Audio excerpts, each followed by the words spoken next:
Hello student, मैं अंशु गुप्ता एक बार फिर आप सबका स्वागत करती हूँ अपने class study B education class में। आइए आज हम पढ़ाने जा रहे हैं आपको एक उत्तम परीक्षण के अर्थ, परिभाषा एवं विशेषताएं। तो जानते हैं कि एक उत्तम परीक्षण क्या है।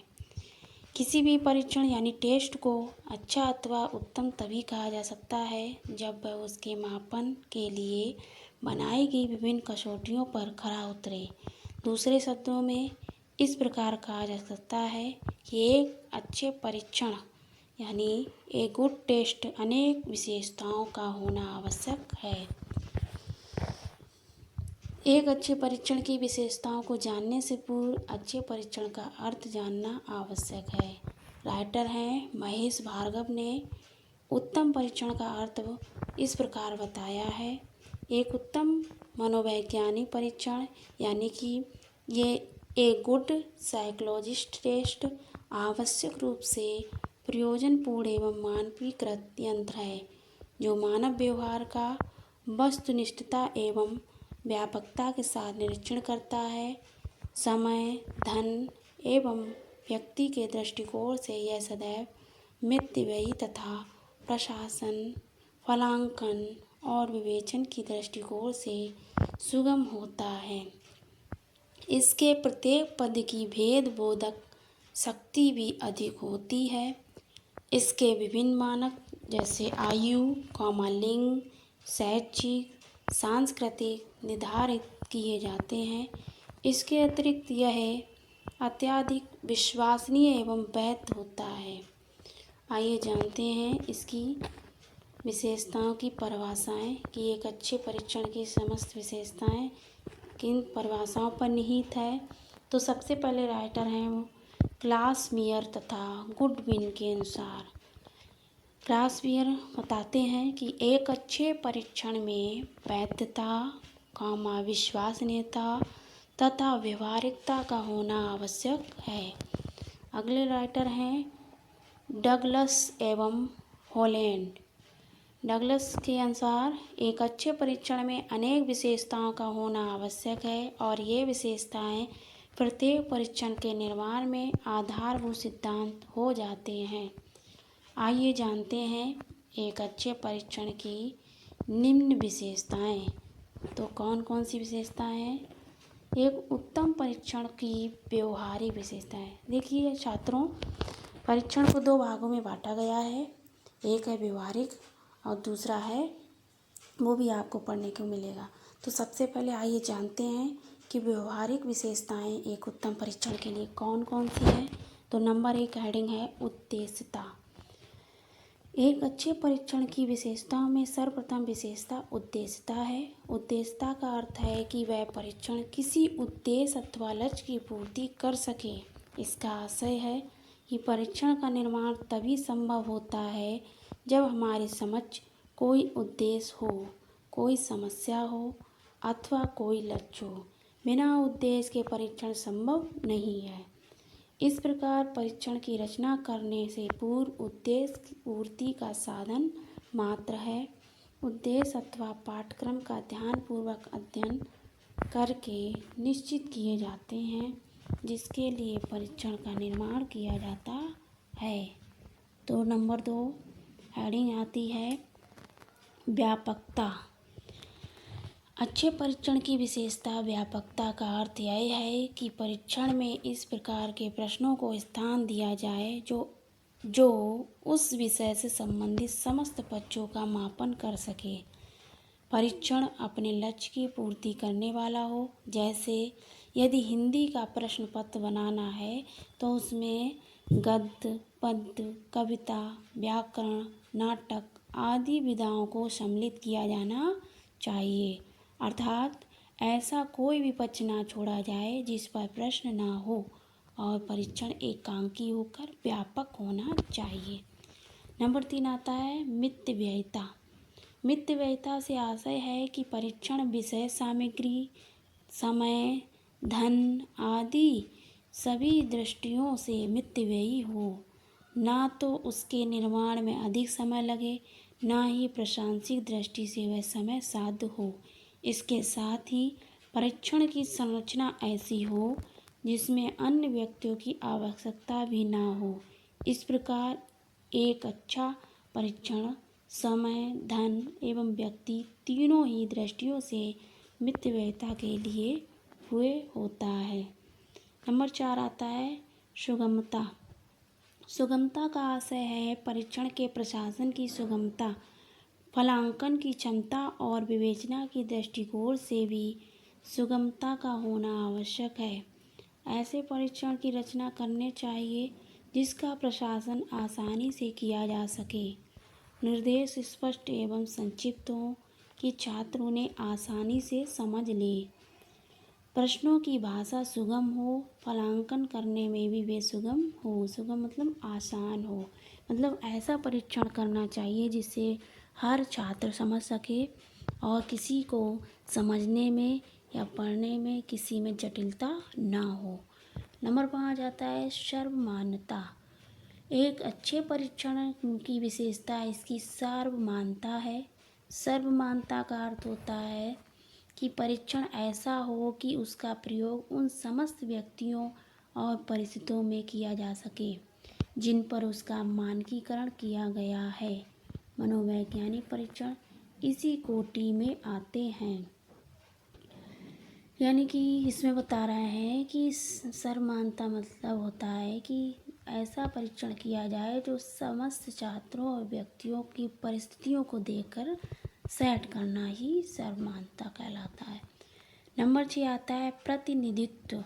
एक अच्छे परीक्षण की एक विशेषता यह भी है कि वह प्रतिनिधित्व के लिए हो, अर्थात व्यवहार के जिन जिन पक्षों के मापन हेतु उसकी रचना की गई है उन सभी पक्षों को प्रतिनिधित्व वह परीक्षण करे। इस प्रकार एक अच्छे शिक्षण की उपयुक्त व्यवहारिक विशेषताएं। देखिए छात्र, नंबर 1 व्यवहारिक विशेषताओं के अंतर्गत ये मुख्यतः हेडिंग थी। अब दूसरा आता है उत्तम परीक्षण की तकनीकी विशेषताएं। जैसा कि ऊपर हम बता चुके हैं आपको कि परीक्षण की विशेषताएं 2 प्रकार की बांटी गई हैं। नंबर 1 व्यवहारिक, नंबर 2 तकनीकी। तो व्यवहारिक में आप जान चुके हैं, आइए अब जानते हैं तकनीकी विशेषताएं कौन कौन सी होती हैं। तो इसमें नंबर 1 हेडिंग आती है मानकीकरण। एक उत्तम अथवा अच्छे परीक्षण की प्रथम तकनीकी विशेषताएं मानकीकरण है। मानकीकरण का अर्थ है सीवी गुड के दृष्टिकोण से। राइटर हैं एक सीवी गुड, उन्होंने अपना मानकीकृत का दृष्टिकोण दिया है। क्या कहा है? मानकीकृत से हमारा आशय ऐसे परीक्षण से है जिसमें अनुभवों के आधार पर विषय वस्तु का चयन किया गया हो, जिसके मानक निर्धारित हो, जिसके प्रशासन एवं फलांकन में समस्त विधियों का प्रयोग हुआ हो तथा जिसके फलांकन में सापेक्षता वस्तुनिष्ठ विधि का प्रयोग किया गया हो। इस परिभाषा के आधार पर कहा जा सकता है कि मानकीकरण में कुछ सुनिश्चित क्रियाएं होती हैं जिनमें निर्देशों को सावधानीपूर्वक अंकित किया जाता है, समय का सही निरीक्षण किया जाता है, जिससे किसी प्रकार के पक्षपात की संभावना नहीं होती। नंबर 2 हेडिंग आती है वस्तुनिष्ठता। वस्तुनिष्ठता का अर्थ है परीक्षा में प्रश्नों का स्वरूप स्पष्ट हो तथा उसका एक निश्चित उत्तर हो। ऐसे परीक्षण में छात्र की जांच और परीक्षण की मनोदशा का कोई प्रभाव नहीं पड़ता है। अर्थात यदि किसी परीक्षा में कोई एक परीक्षक 100 अंक में से 80 अंक प्रदान करता है तो दूसरा परीक्षक भी उसे 80 अंक ही प्रदान करेगा। वस्तुनिष्ठता के लिए मुख्य रूप से 2 बातें आवश्यक हैं। नंबर 1 परीक्षण में ऐसे प्रश्नों को स्थान दिया जाए जो उस स्तर के परीक्षार्थी के अनुकूल हो। परीक्षण में सम्मिलित सभी पदों अथवा प्रश्नों के निश्चित उत्तर हो, साथ ही एक प्रश्न का केवल एक ही उत्तर संभव हो। नंबर 2 परीक्षण का प्रशासन और फलांकन भी वस्तुनिष्ठ ढंग से होना चाहिए। उसकी कुंजी बना ली जाए जिसके अनुसार परीक्षार्थी को अंक प्रदान किए जाएं। ऐसा करने से परीक्षक की भावनाओं, विचारों, पसंद या नापसंद आदि का फलांकन पर कोई प्रभाव नहीं पड़ेगा। इसके लिए कुशल एवं प्रशिक्षित व्यक्ति का होना आवश्यक है। नंबर 3 आता है वेदकता। वेदकता का आशय है कि परीक्षा ऐसी हो जो उच्च योग्यता और निम्न योग्यता धारण करने वाले बालकों में विभेद कर सके। अर्थ परीक्षा के द्वारा यह स्पष्ट हो सके कि कौन सा छात्र उच्च योग्यता वाला है और कौन सा निम्न योग्यता वाला। इसके लिए परीक्षण की संरचना इस रूप में हो कि उसमें कठिन, सामान्य एवं सरल सभी प्रकार के प्रश्नों का समावेश उचित अनुपात में किया जाए। इसका आशय यह है कि यदि किसी परीक्षण में प्रश्नों की संरचना ऐसी है कि उसको 50% उच्च योग्यता वाले छात्र कर पाते हैं और 80% ही निम्न योग्यता वाले छात्र हल कर पाते हैं, तो उस परीक्षण के प्रश्नों को विभेदकारी माना जाएगा। मनोवैज्ञानिक परीक्षणों में विभेदकारिता भी एक महत्वपूर्ण कसौटी है। यदि किसी परीक्षण में कोई छात्र 80 अंक प्राप्त कर लेता है और दूसरा छात्र 20 अंक ही प्राप्त कर पाता है, तो ऐसा परीक्षण 2 वर्गों में विभेद करने वाला होता है। अतः परीक्षण में कठिन, सामान्य एवं सरल सभी स्तर के प्रश्नों को रखा जाए, जिससे बुद्धिमान और कमजोर छात्र के मध्य अंतर स्पष्ट हो सके। नंबर 4 हेडिंग आती है विश्वसनीयता। एक अच्छे परीक्षण की विशेषता यह है कि वह परीक्षण विश्वसनीय हो। विश्वसनीयता का अर्थ है कि परीक्षा ऐसी हो जो पुनः पुनः प्रयोग करने के उपरांत भी एक ही निष्कर्ष प्रदान करे। माना कि आज किसी परीक्षा में छात्र 50 अंक प्राप्त करता है और कुछ समय पश्चात पुनः वही परीक्षा उस पर प्रशासित किया जाता है और छात्र तब भी वह 50 अंक प्राप्त करता है, तो निश्चय रूप से कहा जा सकता है कि परीक्षण विश्वसनीय है। इसके विपरीत यदि कोई परीक्षण किसी छात्र पर 2 बार प्रसारित करने पर भिन्न भिन्न अंक प्रदान करता है, तो कहा जा सकता है कि इस परीक्षण में विश्वसनीयता का अभाव है। नंबर 5 हेडिंग है वैधता। परीक्षण की एक विशेषता उसकी वैधता भी है। वैधता से आशय है कि परीक्षण उस उद्देश्य की पूर्ति करने वाला हो जिस उद्देश्य हेतु उसका निर्माण किया गया है। उदाहरण के लिए, यदि कोई परीक्षक छात्रों के ज्ञान, अवबोध अथवा प्रयोग की जांच करने के उद्देश्य से निर्मित किया गया है, किंतु वह वास्तव में इन उद्देश्यों की जांच नहीं कर पाता है जिनकी जांच उस परीक्षण के माध्यम से होनी है, तो ऐसा परीक्षण अवैध परीक्षण कहा जाएगा। इसका अर्थ है परीक्षण ऐसा हो जो उद्देश्य की पूर्ति करने वाला हो, जो उन उद्देश्यों की पूर्ति के उद्देश्य से उसका निर्माण किया गया है, तभी वह परीक्षण विद्या कहलाएगा। नंबर 6 आता है मानक।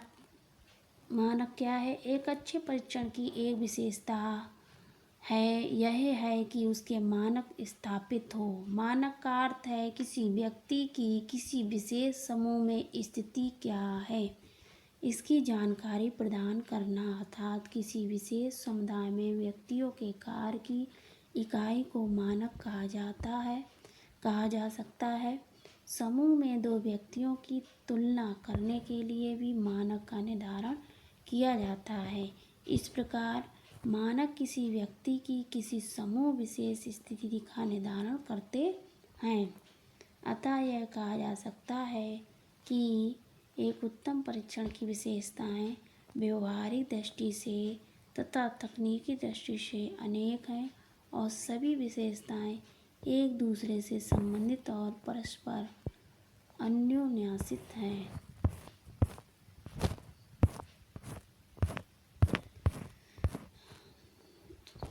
स्टूडेंट, इस वीडियो में आज इतना ही। आज मैंने आपको पढ़ाया है एक उत्तम परीक्षण के लिए कौन कौन से विशेषताएं होती हैं। तो स्टूडेंट, मैं अपना टाइम निकाल कर आप सबके लिए एक दिन प्रतिदिन रोज़ नई वीडियो डालती हूँ ताकि आपकी पढ़ाई हो सके और आप विधिवत रूप से घर में बैठकर ही अपनी पढ़ाई जारी रख सकें। लेकिन आप लोग वीडियो को नहीं देखते हैं, तो इसकी जिम्मेदारी आपकी है। तो कृपया करके वीडियो को देखें और लाइक करें और अपने दोस्तों को शेयर करें, ताकि अधिक से अधिक इस वीडियो सबके लिए हेल्पफुल हो। और आज इतना ही। अगली वीडियो लेकर फिर उपस्थित होंगे। तब तक के लिए नमस्कार। खुश रहिए, सदा खुश रहिए।